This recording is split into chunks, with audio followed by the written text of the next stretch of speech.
آمن الرسول بما أنزل إليه من ربه والمؤمنون كل آمن بالله وملائكته وكتبه ورسله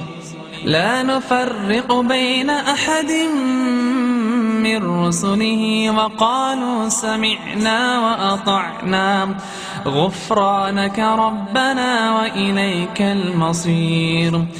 لا يكلف الله نفسا إلا وسعها لها ما كسبت وعليها ما اكتسبت